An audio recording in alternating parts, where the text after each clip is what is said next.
माणिकराव कोकाटेंनी त्याच्या कर्तबगारीतून हे दाखवून दिलंय की राज्य सरकारला एका जुगारड्या मंत्र्याची गरज आहे की माणिकराव कोकाटेचा राजीनामा न घेता देवेंद्र फडणवीसांनी राजीनामा द्यावा आणि या जुगारड्या मंत्र्यालाच मुख्यमंत्री करावं।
हे बघा, माणिकराव कोकाटेंनी त्याच्या कर्तबगारीतून हे दाखवून दिलंय की राज्य सरकारला एका जुगारड्या मंत्र्याची गरज आहे आणि ज्या पद्धतीने मागच्या 8 महिन्यात कधीतरी कृषी मंत्रालय हे ओसडगावची पाटीलकी आहे, शेतकरी खोटे विम्याचे लाभ घेऊन मुलांची आणि मुलींची लग्न आणि साखरपुडे करतात अशी भाषण करून सुद्धा माणिकराव कोकाटेला पाठीशी घालण्याचं काम हे एकनाथ शिंदेंनी, अजितदादांनी आणि देवेंद्र फडणवीसांनी केलंय।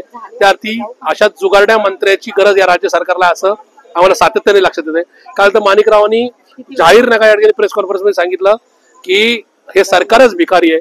याचाच अर्थ त्यांनी एकदा शिक्कामोर्तब केलं की मुख्यमंत्री देवेंद्र फडणवीसांनी या राज्यावर 10 लाख कोटीचं कर्ज टाकलेले, या राज्याला देवेंद्र फडणवीस की अजितदादा वाचू शकत नाही, खुद्द माणिकराव कोकाटेच वाचू शकतो। पुन्हा आमची रितसर मागणी आहे की माणिकराव कोकाटेचा राजीनामा न घेता देवेंद्र फडणवीसांनी राजीनामा द्यावा आणि या जुगारड्या मंत्र्यालाच मुख्यमंत्री करावं, कारण हा जुगारडा मंत्रीच या राज्यातलं 10 लाख कोटीचं कर्ज या ठिकाणी संपू शकतो। यांना मुख्यमंत्री केलं तर दिवसभर मुख्यमंत्र्यांच्या दालनामध्ये मटका खेळतील, त्याचबरोबर पत्त्याचे गेम, 3 पत्तीचे गेम किंवा त्या ठिकाणी रम्मी खेळतील आणि शेतकऱ्यांना पण त्यांनी एक असा संदेश दिलाय की तुम्ही काय या ठिकाणी शेती वगैरे करू नका, तुम्ही फक्त मटका खेळा, त्याचबरोबर पत्त्याचे गेम खेळा, अशा प्रकारचा एक संदेश दिला। त्याच्यामुळे मी आज जिल्हाधिकारी कार्यालयावर माणिकराव कोकाटेचा राजीनामा मागायला आलो, तर मुख्यमंत्र्यांनी राजीनामा देऊन माणिकराव सारख्या एका अट्टल जुगारड्याला मुख्यमंत्री करावं ही आमची मागणी आहे।